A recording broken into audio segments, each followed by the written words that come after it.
के देवे मिनारे अजानाबाद हे मुसलमान जागरे बार निको সময় ঘুমিয়ে থাকার বলেন আমিন। বাংলাদেশের ঐতিহ্যবাহী কুমিল্লা জেলার লাকসাম উপজেলায় অবস্থিত বসইয়া তালতলা যুব সমাজ ও প্রবাসীদের যৌথ ব্যবস্থাপনায় আয়োজিত আজকের এই তৃতীয় বার্ষিক তাফসীরুল কোরআন মাহফিলের সমাপনী অধিবেশনের মুহতারাম শ্রদ্ধাভাজন সভাপতি, বিশিষ্ট আলেমে দ্বীন, বিশিষ্ট ব্যবসায়ী, অত্র এলাকার সকলের প্রিয় এবং ভালোবাসার মানুষ জনাব মাওলানা আবু ইউসুফ সাহেব হাইয়াহুল্লাহ ওয়া আতালাল্লাহু আমরাহ ওয়া বারাকাল্লাহু ফি হায়াতিহি ওয়া জাআলাহুল্লাহু মিনাল ইবাদিল মুখলিসিন। আমরা সবাই বলি আমিন।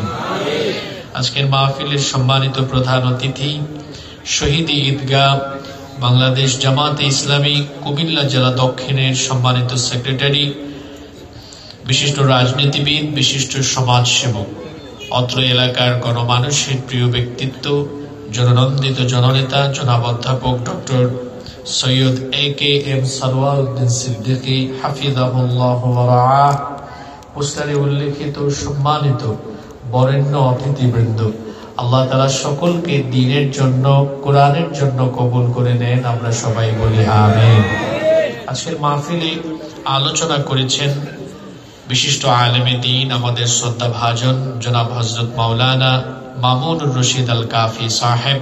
বক্তব্য রেখেছেন মাওলানা মুফতি মুহাম্মদ মহিউদ্দিন সাহেব হাফিজাহুমুল্লাহ ওয়া রাআহুম ওয়া আতালাল্লাহু উমরাহুম ওয়া নাফাআল্লাহু বিহিমুল উম্মাহ ওয়া জাআলাহুমুল্লাহু মিনাল ইবাদিল মুখলিসিন ওয়া জাআলাহুম দাঈয়ান মাহিরান ওয়া বাহিরান লিখিদমাতিদ দ্বীন। আমরা সবাই বলি আমিন।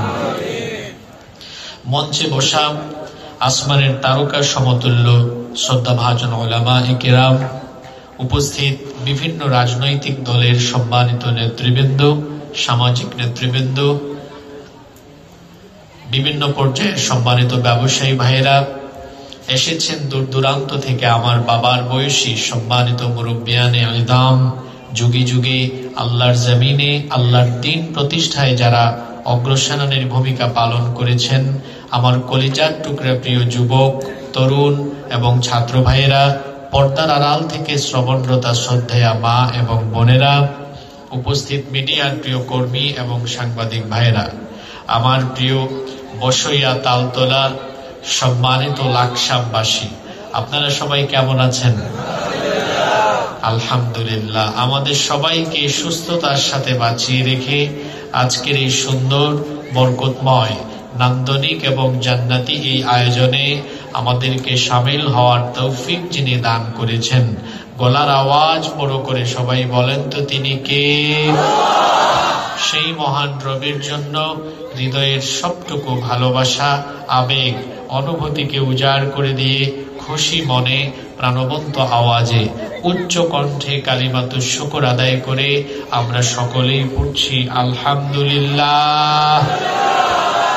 আমার সাথে খুশি মনে আন্তরিকতার সাথে সকলে পড়েন রব্বানা লাকাল হামদ হামদান কাসীরান তাইয়িবান মুবারাকান ফীহি।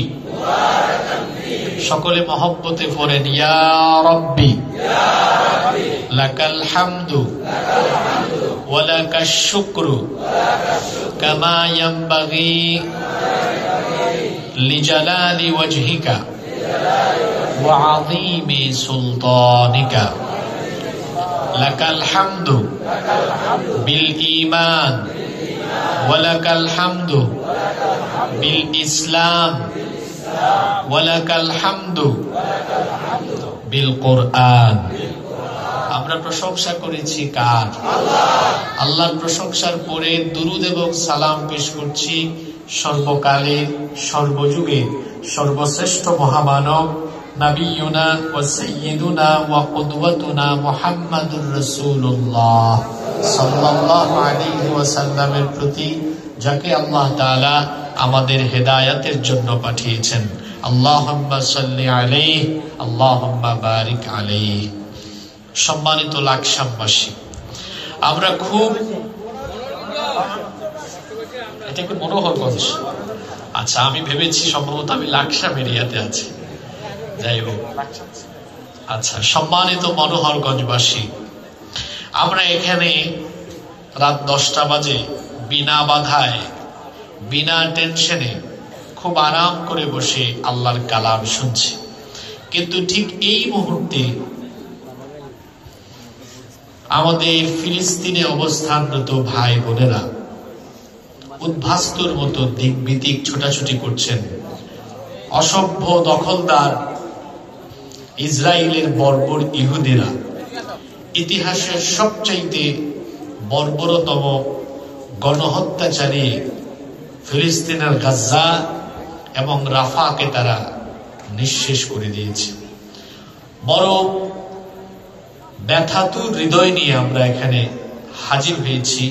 এর কারণ হলো, পৃথিবীতে 58টি মুসলিম দেশে প্রায় 200 কোটিরও বেশি মুসলমান আছে। সবচাইতে আফসোসের ব্যাপার হলো, আমাদের যে 58টি মুসলিম দেশ আছে, এই দেশগুলোর রাষ্ট্রপ্রধানরা মাঝে মাঝে জনগণের রোষানল থেকে বাঁচার জন্য স্টেটমেন্ট, বিবৃতি আর বক্তব্য দেওয়া ছাড়া মজলুম ফিলিস্তিনিদের পক্ষে শক্তভাবে অবস্থান নিয়ে সম্মিলিত মুসলমানদের ঐক্যবদ্ধ একটি প্ল্যাটফর্মে এসে ইসরায়েল এবং আমেরিকার বিরুদ্ধে পদক্ষেপ নেয়ার মতো কোনো কিছুই এখনো পর্যন্ত তারা করেননি। সম্মানিত মনোহরগঞ্জবাসী, আপনি বলতে পারেন যে ফিলিস্তিনে যারা নির্যাতিত হচ্ছে, আমরা তো এর নিন্দা জানাচ্ছি, দোয়াও করছি, বয়কটও করছি ইসরায়েলকে, এর বাহিরে কি আমাদের আর কোনো দায়িত্ব আছে? অবশ্যই আছে। মনে রাখতে হবে, আমি যে অঞ্চলেই বসবাস করি না কেন, যদি আমার মতো অন্য কেউ ঈমান আনে, আর সে পৃথিবীর যে স্থানেই থাকুক না কেন, ঈমানের কারণে সে আমার ভাই হয়ে যায়।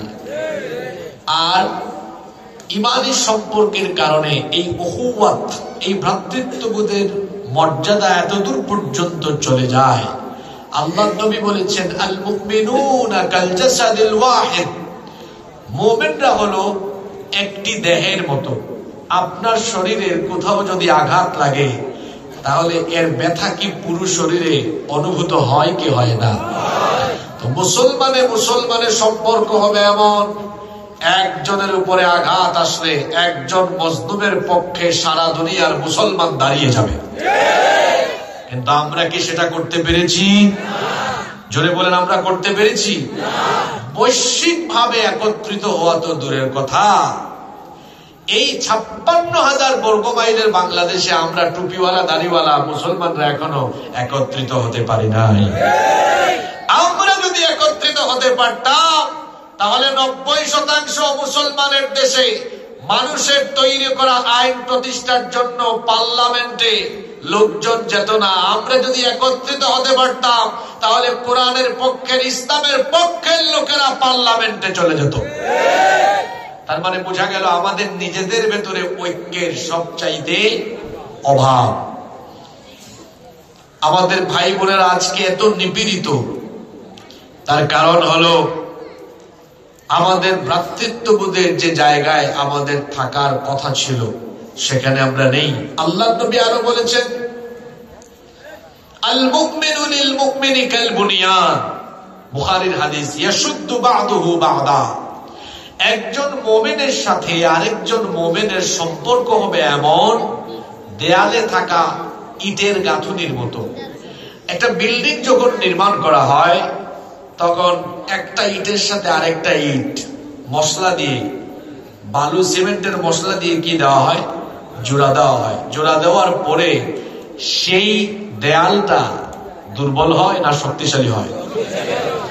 আল্লাহর নবী বলছেন মুমিনরা এরকম একটা প্রাচীরের মতো, সীসা ঢালা প্রাচীরের মতো যদি ঐক্যবদ্ধ থাকে, তাদেরকে মোকাবেলা করার মতো কোনো শক্তি পৃথিবীতে থাকবে না।